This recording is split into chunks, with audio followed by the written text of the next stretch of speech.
Muy buenos días. Lunes 30 de diciembre 2024. Aún en tiempo de Navidad. Reflexionamos del Evangelio de San Lucas, capítulo 2, versículos 36 al 40. Había también una profetisa Ana, hija de Fanuel, de la tribu de Aser, de edad avanzada. Después de casarse, había vivido 7 años con su marido y permaneció viuda hasta los 84. No se apartaba del templo, sirviendo a Dios noche y día en ayunos y oraciones. Como se presentase en aquella misma hora, alababa a Dios y hablaba del niño a todos los que esperaban la redención de Jerusalén. Así que cumplieron todas las cosas según la ley del Señor, volvieron a Galilea, a su ciudad de Nazaret. El niño crecía y se fortalecía, llenándose de sabiduría, y la gracia de Dios estaba sobre él. Palabra del Señor.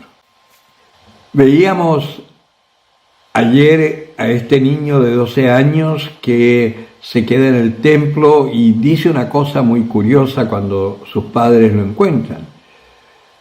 ¿Acaso no sabían que yo tenía que estar en la casa de mi padre? Ahí claramente se está manifestando la divinidad del Señor, la paternidad real, que es también por el bautismo la paternidad real nuestra. Porque Dios para nosotros no es solo nuestro creador, es también nuestro Padre adoptivo. Tenemos un Padre en la tierra que con nuestra madre cumplió la misión de gestarnos. Pero Dios fue quien permitió esa gestación y después Dios fue quien nos adoptó como hijos por el bautismo. Esto crea en nosotros una realidad completamente distinta porque entonces empezamos a tener ciertos deberes para con nuestro Padre y el deber principal que el Señor nos pone a nosotros es anunciar su amor a todos los hombres.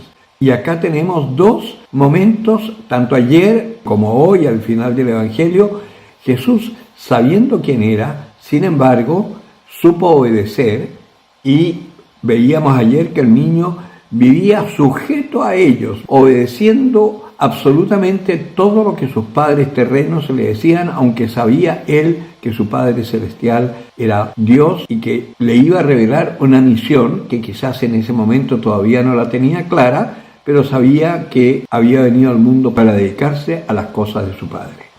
Nosotros hemos venido al mundo sin tener idea, pero si hemos recibido una buena educación, poco a poco nos vamos dando cuenta y vamos descubriendo cuál es la misión para la cual Dios nos hizo nacer.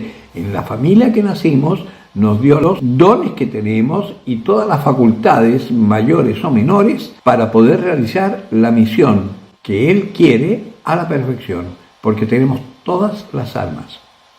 Por eso no tenemos que mirarnos tanto a nosotros, porque si nos miramos a nosotros, nosotros somos muy débiles, estamos debilitados por el pecado.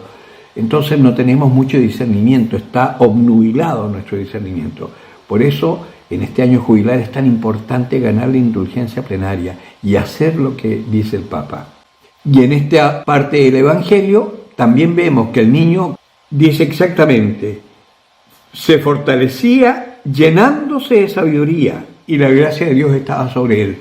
¿Cómo se llenaba de sabiduría? Por la obediencia, obedeciendo a sus padres.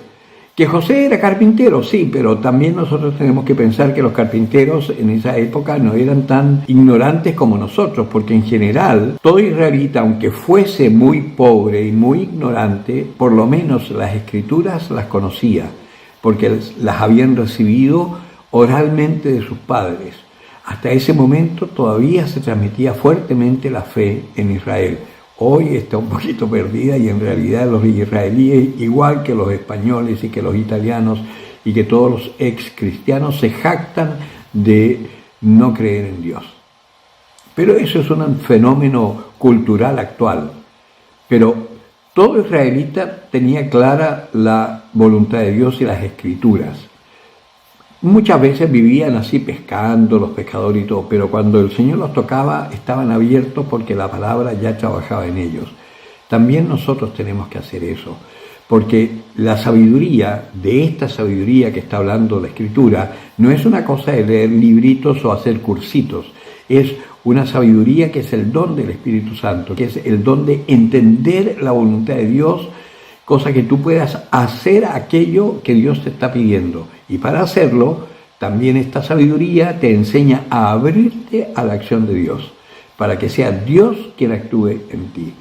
Entonces, les había dicho yo que habían otras cosas de la indulgencias plenarias que se podían hacer, que ha dicho el Papa este año, que se pueden hacer, pero tiene una condición, y es que estas otras cosas son para aquellas personas que por algún motivo no pueden asistir físicamente a un templo jubilar, no pueden cruzar físicamente la puerta santa, ya sea porque están enfermos, invalidados en sus hogares, que trabajan en un faro, pónganse el caso, porque están en las cárceles, aunque el Papa ha abierto en una cárcel una puerta santa, que ha sido una cosa maravillosa. En fin, ¿y cuáles son estas cosas?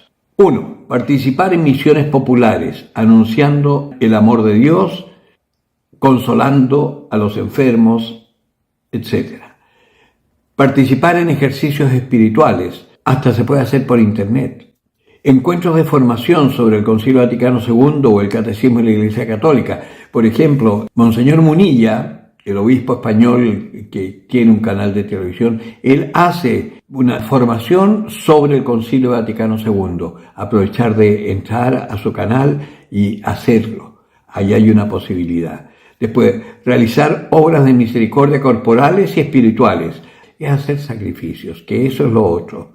Los actos penitenciales, tal como por ejemplo, redescubrir el valor penitencial de los viernes, que nosotros nos hemos olvidado mucho del viernes, y el viernes es fundamental. Si nosotros el viernes hacemos penitencia, eso nos ayuda a mantenernos como limpios y les aseguro, caemos menos en pecado. Después, abstenerse al menos un día de distracciones inútiles, como redes sociales, el WhatsApp, incluso, por ejemplo, apagar el teléfono y estar desconectado por un día. No escuchar música. Son cosas que hoy a nosotros nos mantienen tan atrapados. Entonces, este sacrificio es muy fuerte. Y no digamos, y dejar pornografía. Eso hay que hacerlo sí o sí. Eso ya no es por el año sabático. Tenemos que combatir absolutamente porque nos están llevando a la muerte a través de las redes sociales. Después, dejar consumos superfluos, bebidas, las compras extras, dejar de comer chocolatitos, por ejemplo, ese es para mí un sacrificio inmenso. Y después, participar en actividades especialmente en favor de la vida.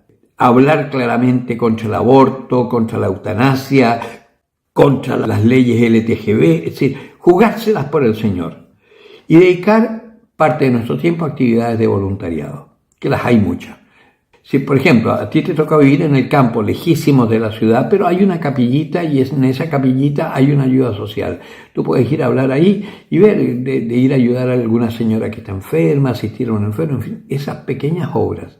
Todo eso en este año, si realmente estás impedido de hacer los 5 puntos para ganar la indulgencia plenaria, esas obras también te permiten ganar indulgencia plenaria.